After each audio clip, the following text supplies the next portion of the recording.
What's good, YouTube, man? We back with another reaction video, man. We about to react to making the case for the 1986 Boston Celtics. Making the case, you know what I'm saying? Trying to explain, give points. Basically just trying to explain their case of them being the best team of all time. I'm gonna do the 2001 Lakers. I think he only got 2 of them so far. But he dropped this one 3 weeks ago, so we're gonna check this one out. Make sure y'all like this video, comment, subscribe.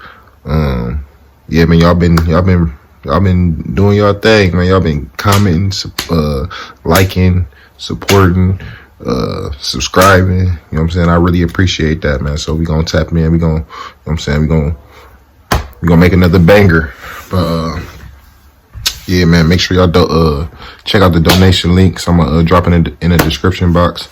Appreciate everybody that's been supporting and donating to the channel, man. Very well appreciated. But yeah, man, we about to get into it, man. This is making the case for the 1986 Boston Celtics. I'm gonna do the 2001 Lakers next, man. So stay tuned. What's the goal of basketball? To win, right? But not just to win individual games. The ultimate goal is to win a championship. Thanks. Of course, basketball is a team sport. Championships are won by the most complete, most inspired team. Every champion deserves credit, but the question on my mind is, who's the greatest team of all time? With apologies to Bill and Wilt, I have a list of 8 teams since 1970 that I want to look at as having a claim to that distinction. It is a loaded question, and one that I ultimately can't answer. Is it the teams that were front runners from beginning to end? Gonna have to put the ones who were unbeatable at their peak? And the Warriors. Maybe the ones who tapped into something special and overcame countless obstacles. There is no right answer. It's your job to make your own call. And it's my job to make the case. That's tough. So today, I'll be making the case for the 1986 Boston Celtics as the greatest basketball team of all time. I like these little breakdowns he be making, man. These boys be so fire.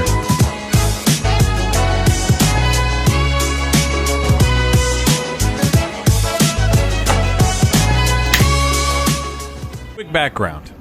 In the 1985 NBA Finals, the Los Angeles Lakers defeated the Celtics behind the heroic efforts of Magic Johnson and Finals MVP Kareem Abdul-Jabbar. It was the first time in history that the Lakers had defeated the Celtics in the finals, going back as far as 1959.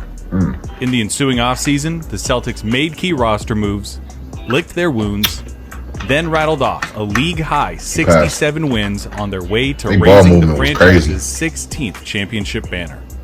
Their 67-15 record stands as the best record in Celtics history. And their 15-3 playoff record serves as a testament to their aptitude on both ends of the court. 67-15. They trotted out the original Big Three of Robert Parrish, Kevin McHale, and the immortal Larry Bird, a dynamic backcourt of Dennis Johnson and Danny Ainge, and boasted a talented bench anchored by former league MVP Bill Walton. Now, before we go any further, I want to reach out to some of you out there. Some of you might be a little jaded about this team. And that's because some of the most prominent and influential figures in sports media were around for and swear by this team. Your Bill Simmons, your Jackie McMullins, your Bob Bryans, they all have a connection to this squad in some way or another, so the discourse around the '86 Celtics has always had a certain amount of Boston-centric bias. I want you to know that I have no such bias. I was born and raised in Kansas. I don't give a shit about Boston. Dunkin' Donuts can go to hell as far as I'm concerned. And I'm here to tell you that just because those writers were a little bit biased doesn't mean that they're wrong. With that said, where else do we start with the '86 Celtics than with Larry Bird? 1986 saw Bird take home his 3rd straight MVP, joining the historic company of just Wilt Chamberlain and Bill Russell. Never before had a forward submitted a better season than Bird's 7th campaign. He slapped up a 26, 10, and 7 and was decimal points away from submitting a 50, 40, 90 season. The man had a superlative basketball IQ and remains, for my money, the clutchest player to ever put leather through nylon. He had a blend of all-around skills that began garnering him GOAT talk from people like Bob Cousy and Jerry West. His tenacity on the boards defied his 6'9" frame. I love his rebounding. His creativity was tantamount to Tesla, and his infectious passing gave the team an identity that remains as impressive and timeless now, some 35 years later, as it was back then. Facts. He finished the season ranked 7th in rebounds, 4th in points, 13th in assists, 8th in steals, and 2nd in minutes played.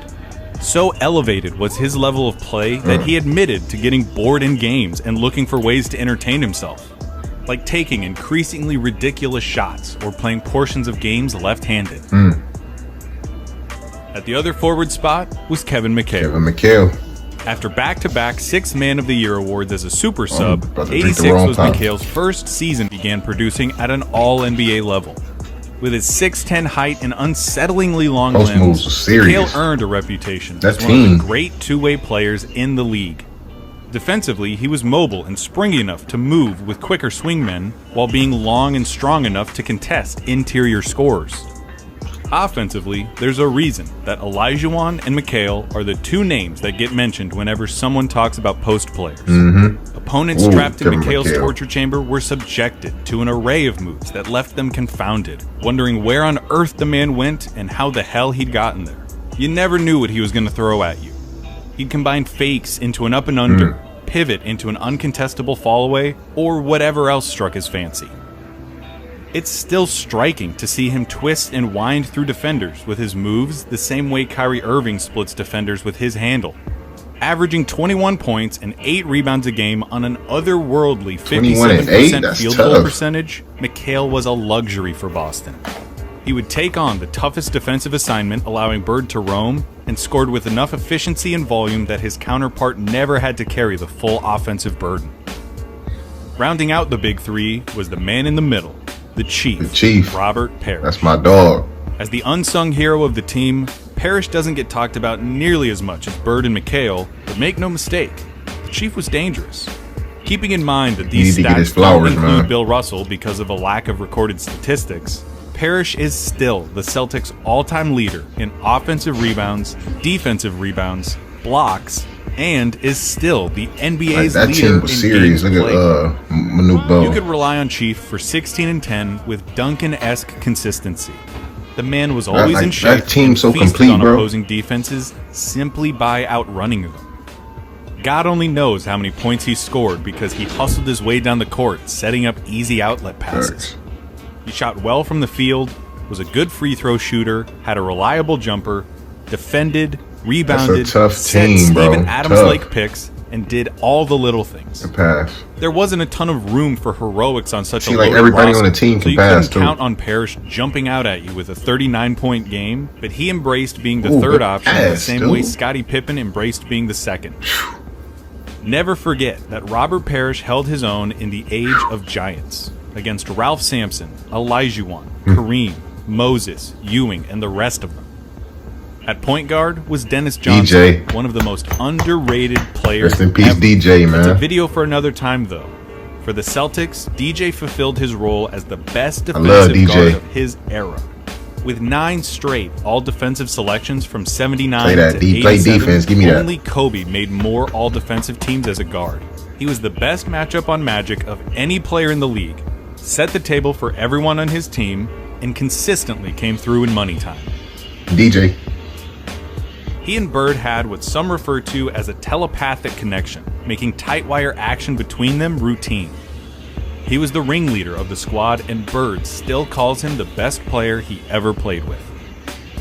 At the other guard was Danny Ainge, a reliable double-digit scorer and wily little rascal that thrived on riling up the opposition and getting under their skin. Ainge was also one of the great shooters of the era and went on to demolish the single-season three-point record in 1988. A talented multi-sport athlete, Ainge remains the only high schooler to be named a first-team All-American in football, baseball, and basketball. Growing up now, they wouldn't even know Danny Ainge was the Celtics' secret weapon, Bill Walton. Drafted first overall by the Portland Trailblazers in 1974, Walton had a transcendent stretch of basketball in the late 70s, guiding the Blazers to the NBA championship in 77 and winning league MVP in 78. Injuries deep his career at the end of his 78 season, though, and he played in just 14 games over the next 4 seasons. By '86, Walton was a liability and a shell of the player he once was. Looking for redemption and one more chance to be a part of something special, he called Red Auerbach to see if the Celtics would be interested in trading for him. The deal went through, though health still remained the biggest question on everyone's mind.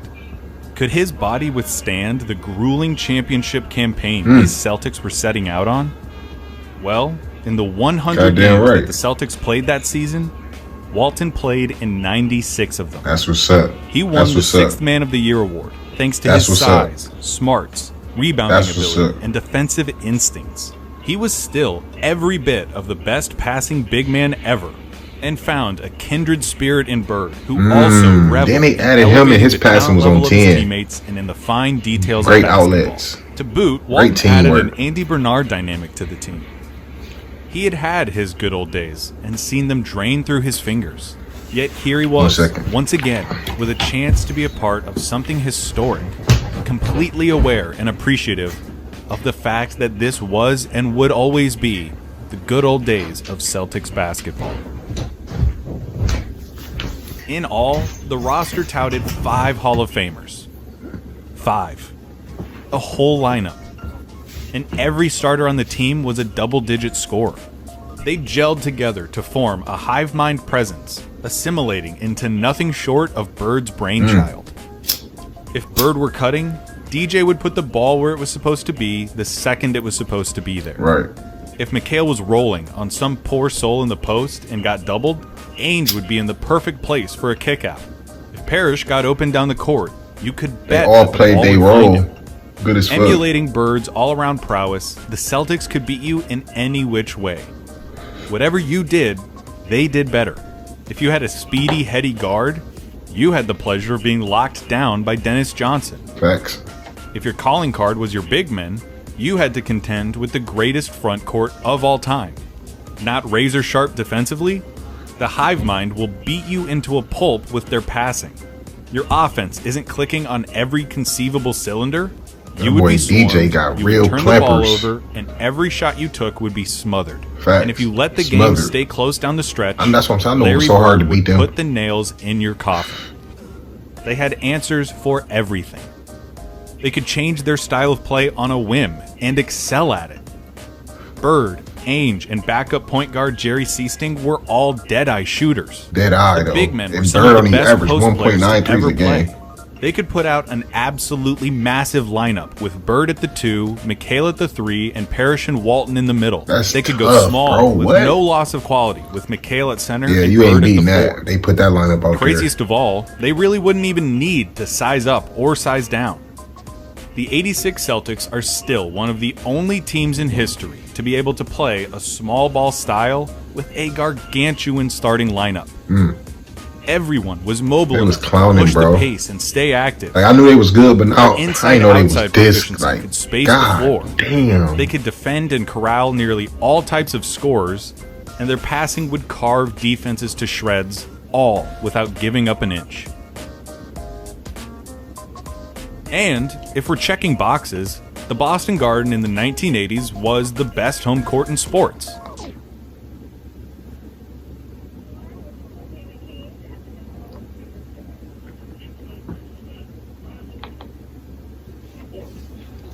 Already some 50 years old, the dingy dungeon halls of the Garden had been host to some sports history, offering comfort to its allies and peril to its enemies.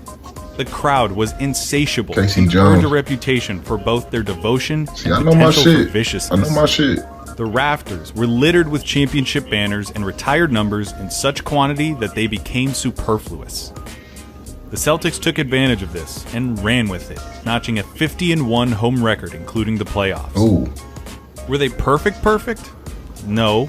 They weren't that athletic, and they had a tendency every now and then to get bored and take their foot off the gas against bad teams. To run the floor too. Could they have gotten to 70? See, like everybody did everything the right way. That's hard. That's a hard team to beat. You can hold that against them, but tell me, when we're talking about something as grand as the greatest team of all time, how much do those 3 to 5 regular season games really matter? As we established in the beginning of the video, the Celtics lost the '85 finals to the Lakers for the first time in franchise history. The loss stung deep, and members of the team still believe that they let the series get away from them. With a newfound inspiration and the drive to reclaim what they believed was theirs, they tore through the league with one team in mind. The rivalry between the Celtics and the Lakers should need no background. Since the days of Jerry West and Elgin Baylor competing against Bill Russell and Bob Cousy, the two franchises have defined the NBA within and without. Today, the two franchises account for nearly half of all championships in NBA history. Lake Show. And the rivalry was never more intense than in the 80s, as Magic Johnson and Larry Bird presented their teams and their sport to the world. Since their iconic college basketball championship showdown, the two had assumed the role as battling titans, trading blows with one another, daring to push the boundaries of basketball to fit their own needs and desires. No pass was too extraordinary, no shot too outrageous. And after the Lakers had landed such a damaging blow in the finals, Bird and the Celtics were eager to return the favor. In the two regular season matchups between the two squads, the Celtics came away with victories both times against the defending champs. And while they no doubt like the Spurs before the Spurs, like, you know what I'm saying? You know how the Spurs was like a hard team to beat back then, because move the ball, in round one, they found themselves matched up with the 40-win Chicago Bulls, but they had better extraordinary young skilled players doing that. Jordan. Having missed most of the season with an injured foot, Jordan was eager to assert himself and unleash his latent talents. He did just that. After a 49-point performance in Game 1, Jordan put on a spectacle in Game 2 by setting the NBA record for most points in a single playoff game with 63. Bird famously described the effort as God disguised as Michael Jordan. Oh my God, it was a glimpse into the future of the NBA and a coming-out party for the league's next great star. Ultimately for the series, though, it didn't even matter. The Celtics won both games. Not even such an extraordinary performance as Jordan's was enough to dent the armor of the Celtics, who then won Game 3 to sweep the series. And after killing God, I can't say that. In the next round, Boston was faced with MVP runner-up and the league's leading scorer, Dominique Wilkins, and his Atlanta Hawks. Though the Celtics had won all 4 of the regular season matchups with the Hawks, each contest was decided in the single digits, and most had come down to the final moments. Neek was a problem. Dominique represented Bird's toughest matchup in the East, with his boundless athleticism and potential for incredible outbursts. The Celtics succeeded in containing him for the most part, though, putting up walls to the lane and closing out on his jump shots. Though they were competitive through the first 3 games, the Hawks were at the mercy of the Celtics and found themselves down 3-0. With Game 4 in Atlanta and a series victory for Boston all but certain, Wilkins and backup point guard Spud Webb caught the Celtics with their foot off the gas, combining for 58 points and denying them a 4-game sweep. Back in Beantown for Game 5, Bird and company took the opportunity to remind the Hawks, themselves, and the league that this was their year. In one of the great statement games in playoff history, Boston turned an 11-point halftime lead into a 33-point blowout, punctuated by an absurd third quarter in which the Celtics outscored the Hawks 36-6. Defense turned into offense. Offense turned into more offense. And by the end of the period, the crowd was bursting with supreme confidence in their team. They just can't believe what has happened to them. Crowd is starting to chant "Beat LA." A little premature. The Celtics were a team of destiny, and the Garden knew it. We will not be denied. Boston then easily dispatched a 57-win Bucks team in the Eastern Conference Finals. Though in fairness, Sidney Moncrief had sustained a hobbling foot injury earlier in the playoffs. He missed Game 1 and was ultimately held in check by the Celtics, who took the series in 4 games. Would a healthy Moncrief have made a difference? Unquestionably. Would the Celtics have swept the Bucks? I think it's unlikely. But would they still have won the series and advanced to their 3rd straight finals? Yes. In any case, the Celtics were now 4 wins away from capturing their championship and submitting their application to the all-time team discussion. All they needed was a worthy opponent. And they got one, though it wasn't the one they were expecting. That's because the defending champion Lakers had been upset in just 5 games by the upstart Houston Rockets and their mammoth combination of big men, 6-foot Akeem Olajuwon. and they intended to prove that their victory over the Lakers had been no fluke. After 2 Celtic victories in Boston, the series moved to Houston for the next 3 games. Here, the Rockets put their foot down and showed a resilience not yet seen against these Celtics, earning the respect of the basketball-watching public. They won Game 3 by 2 points, helped in large part to Sampson's 24-point, 22-rebound performance. Still against the ropes, though, they faltered in Game 4, suffering a 3-point defeat. With a 3-1 series lead through the first 4 games, the Celtics were on the brink of their destiny. They'd been able to mitigate the Rockets' size advantage on the boards, though the 23-year-old Olajuwon had succeeded in making himself known as an intimidating and impressive young talent. With Boston looking to close out their season with a championship in Game 5, Olajuwon played an inspired game with 34 points, 14 rebounds, and 8 blocks. The Rockets won and ensured that no championship would be hoisted on Houston's home floor, but not before damning their championship chances. Just into the second quarter of the game, Sampson had gotten a mismatch on 6'1" Jerry Seasting. After some pushing and jostling for position, Sampson turned around and delivered 2 quick, heavy blows to Seasting, igniting a bench-clearing altercation. Oh, shit. Sampson was hit with them boys. Ejected from the game, though Olajuwon did carry the Rockets. Them boys used to be throwing blows, back bro. To Boston. The Celtics were pissed. They were pissed that they'd let that game get away from them. They were pissed that they'd let Houston keep the series alive. And they were pissed that Sampson had squared off against a player over whom he had a 15-inch height advantage.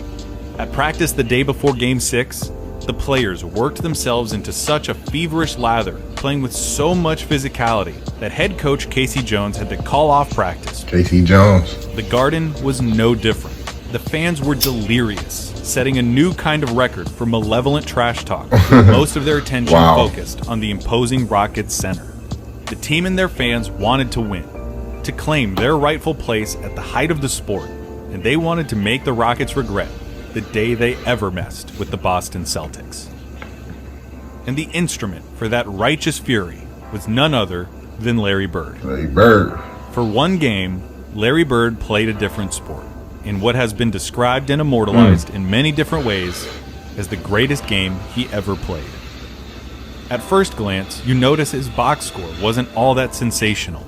29 points, 11 rebounds, 12 assists on 47%. 29 points, 11 rebounds, 12 assists. He didn't score 60, it wasn't a near quadruple-double, and he hit no buzzer beaters. But you only have to watch the game to see that he was, in classic Bird fashion, everywhere, doing everything, at all times. Disrupting passing lanes, finding his teammates, even winning a jump ball against Olajuwon. Winning jump balls against Hakeem. Basketball was his kingdom. Good pass. The Celtics walked out with a comfortable 17-point victory as world champions, with Bird remarking himself that it was the best performance of his career, the only one that he ever felt totally prepared for. Afterwards, Red Auerbach blessed the team as one of, if not the, greatest he'd ever seen. To recap, you take one of the most talented starting fives ever, composed of the greatest front court of all time, with the greatest forward tandem to ever play basketball, and watch them eviscerate their opponents with stifling two-way play, dazzling passes, suffocating defense, exquisite shooting, and sublime post-play. They win more games than have ever been won by their illustrious club, and proceed to rampage their way to a championship, culminating in the best game in the career of one of basketball's most brilliant talents. The Boston Garden stands no more. Demolished in 1998 after 70 years of service and replaced with a building with air conditioning. I'll never get to see it, never get to ask the walls my questions, nor gag down a Sam Adams surrounded by insufferable Boston sports fans. Among the distinguished teams that called the parquet floor home, one stands alone. And if those walls were still around, if that floor could talk, I know what I'd ask them. And I think I already know the answer they'd give. It was nothing them boys couldn't do. The 1986 Boston Celtics were the greatest basketball team of all time.